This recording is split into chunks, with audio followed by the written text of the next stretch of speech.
हनुमान जी की देश भर से लोगों ने यहाँ वो ले आके समर्पित किया है और सब सुरक्षित रखा है। जिसको देखना हो, जिन्होंने दिया है, अगर उनके मन में कहीं संदेह हो तो आकर अपना वो देख सकते हैं।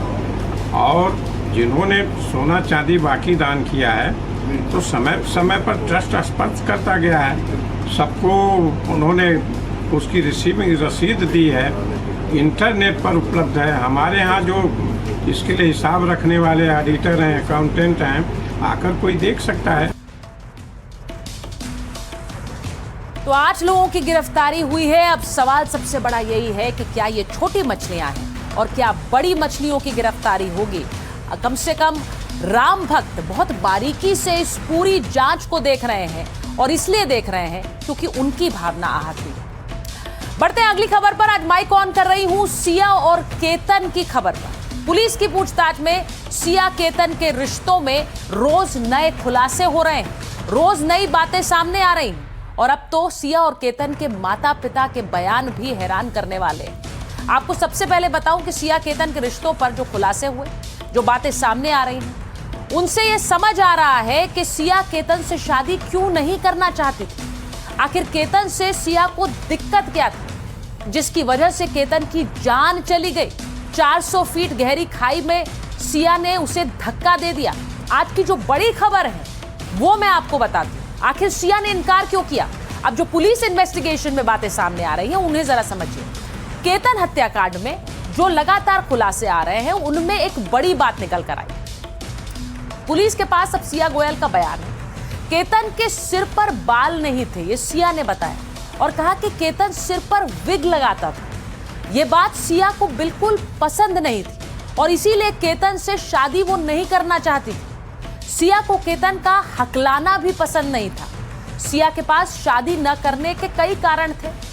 सिया के बयान को सुनकर जांच टीम भी हैरान है, लेकिन ये बात सिया ने खुद पुलिस को बताई है कि केतन के बाल ना होने की वजह से, उसके हकलाने की वजह से वो केतन से शादी नहीं करना चाहती थी। अब केतन के पिता विशाल अग्रवाल कह रहे हैं कि अगर सिया गोयल को केतन से किसी भी तरह की दिक्कत थी तो वो शादी से मना कर देती। बेटे की जान क्यों ले ली? ये शादी से पहले ही क्लियर किया गया था, उनको सबको बताया गया था। तो आपको लगता है कि ये कारण हो सकता है कि इस एक्सट्रीम स्टेप पे? ये क्या कारण है किसी बच्चे को मारने का? अगर नहीं पसंद था तो कर देते थे ना। तो इंसाफ की मांग कर रहा केतन अग्रवाल का परिवार आज महाराष्ट्र के मुख्यमंत्री देवेंद्र फडणवीस से मिला। तस्वीरें आपको आपकी स्क्रीन पर दिखा रहे हैं। इस दौरान केतन के परिवार ने इस पूरे मामले में फडणवीस से न्याय की मांग की। फडणवीस ने केतन के परिवार को भरोसा दिलाया कि दोषियों को सबसे कड़ी सजा मिलेगी। तो ये जो तस्वीरें आप देख रहे हैं, केतन के पिता से 2 दिन पहले मैंने खुद बात की थी और उन्होंने कहा कि मुझे फांसी से कुछ भी कम मंजूर नहीं है अपने बेटे के हत्यारों के लिए। आज मुख्यमंत्री देवेंद्र फडणवीस ने क्या कहा वो भी आपको बताते हैं। सीएम देवेंद्र फडणवीस से केतन के परिवार की मुलाकात हुई। पिता विशाल अग्रवाल ने मुख्यमंत्री से न्याय की मांग की। अब मामले को फास्ट ट्रैक कोर्ट में चलाए जाने की मांग की गई। मुख्यमंत्री देवेंद्र फडणवीस ने परिवार की मांग मान भी ली है। फडणवीस ने कड़ी सजा दिलाने का भरोसा दिया है। मामले की सुनवाई फास्ट ट्रैक कोर्ट में करने के आदेश मुख्यमंत्री ने खुद दिए। उज्जवल निकम स्पेशल पब्लिक प्रोसिक्यूटर नियुक्त किए गए। आप उज्जवल निकम को जानते हैं, कसाब को फांसी तक पहुंचाने वाले उज्जवल निकम। 93 मुंबई ब्लास्ट में स्पेशल प्रोसिक्यूटर उज्जवल निकम जो अब सांसद, उन्होंने अब इस जांच को अपने हाथों में लिया है। विभाग के सचिव को निर्देश जारी कर फडणवीस से मुलाकात के बाद बोले उनके केतन के पिता विशाल, उन्होंने कहा कि मुख्यमंत्री अब खुद इस मामले पर ध्यान देंगे। सच्चाई जल्द से जल्द सामने आनी चाहिए और आरोपियों को कड़ी से कड़ी सजा मिलनी चाहिए। साजिश में और भी लोग शामिल हो सकते हैं, तो सबके नाम सामने आए कि कौन कौन वो लोग हैं जिन्होंने मेरे बेटे की हत्या में किसी भी तरह का कोई रोल प्ले किया है। अब कैफे में बैठे चेतन चौधरी और सिया गोयल की तस्वीरें आपको दिखाती। ये वो तस्वीरें हैं जो सामने आई।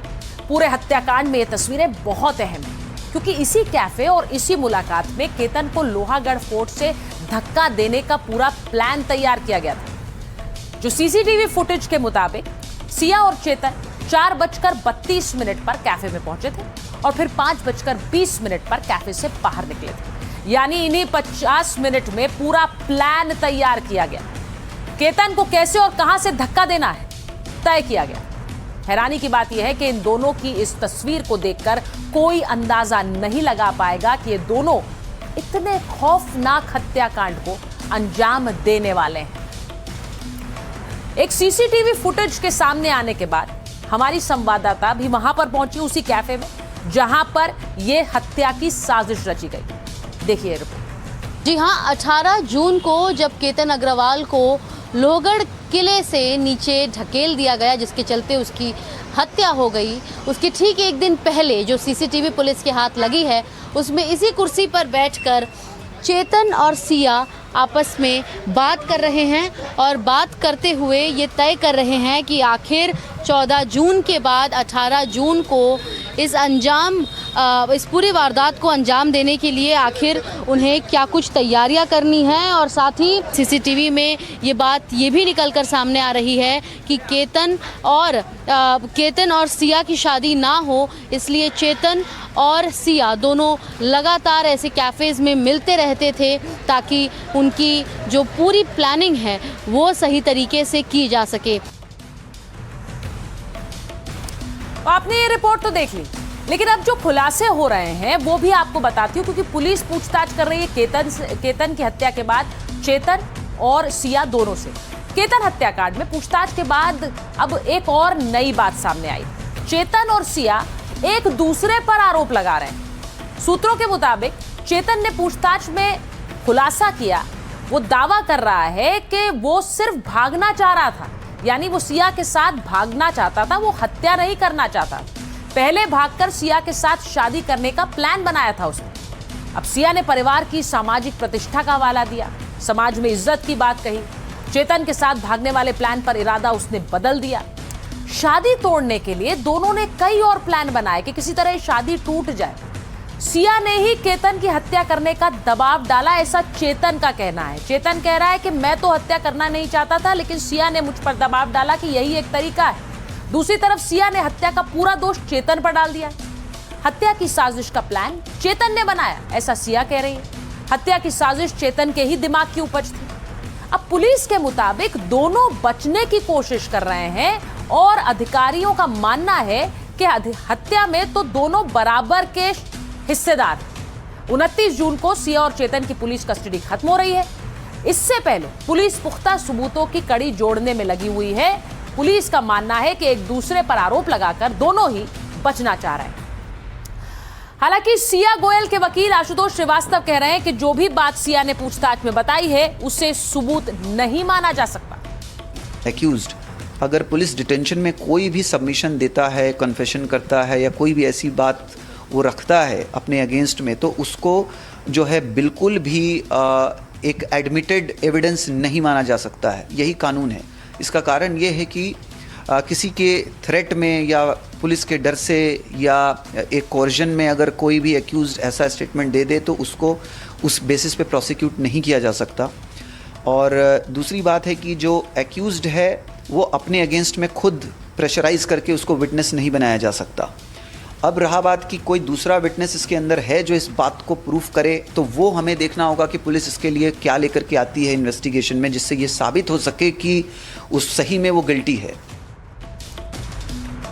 अब आपको ये बताऊं कि दूसरी तरफ पुलिस सूत्रों के मुताबिक सिया गोयल ने कबूल कर लिया है कि वो चेतन चौधरी के साथ एक रिश्ते में थी।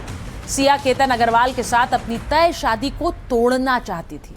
पूछताछ में सिया ने दावा किया कि उसने केतन को शादी से मना कर दिया था, लेकिन वो शादी तोड़ने को तैयार नहीं था। सिया के मुताबिक केतन ने उसे कहा था कि उसका परिवार बहुत रसूखदार है और वो भागकर भी इस शादी से नहीं बच पाएगी। अब दूसरी तरफ पुलिस जांच में यह भी सामने आ रहा है कि सबूत मिटाने के लिए सिया और चेतन ने अपने फोन से हजारों मैसेजेस डिलीट किए थे, कॉल लॉग और मैसेज हिस्ट्री मिटा दी थी। लेकिन अब पुलिस ने दोनों के फोन फोरेंसिक लैब भेजे हैं और डिलीट हुआ डेटा रिकवर कर रही है पुलिस। दोनों के खिलाफ केस को और मजबूत किया जा सके, इसके लिए पुलिस इस पूरे मामले में डिजिटल जांच भी आगे बढ़ा रही है।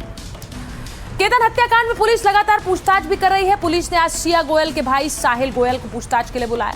पुलिस अब सिया गोयल के बयानों को उनके भाई से पूछताछ में वेरीफाई कर रही है। सूत्रों से मिली जानकारी के मुताबिक जांच के तहत जानकारी जुटाने के लिए सिया के भाई को बुलाया गया था, लेकिन कुछ देर बाद उन्हें छोड़ दिया गया।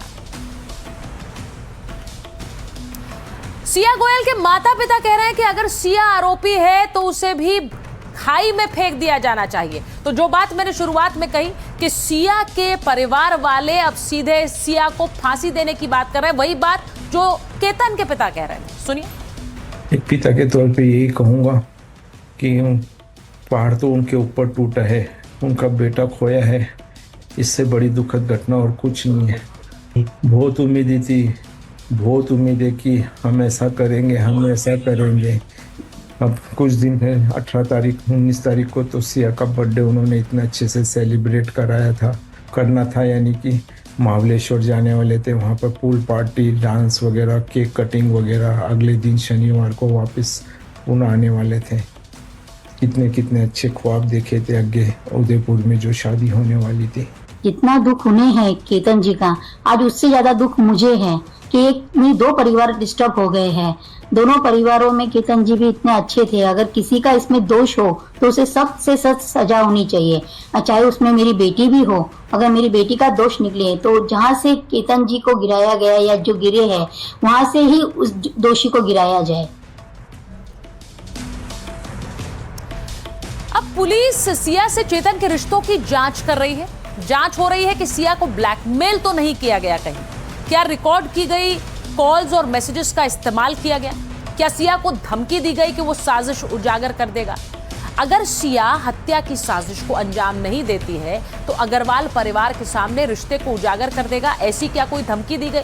क्योंकि ये भी खबर सामने आ रही है। पुलिस सिया के बैंक अकाउंट्स की भी जांच कर रही है ताकि पता लगे कि क्या चेतन को बड़ी रकम भेज रही थी, क्या चेतन पैसों का इस्तेमाल जासूसी के लिए करता था, मर्डर के लिए जरूरी चीजों का इंतजाम करने में करता था।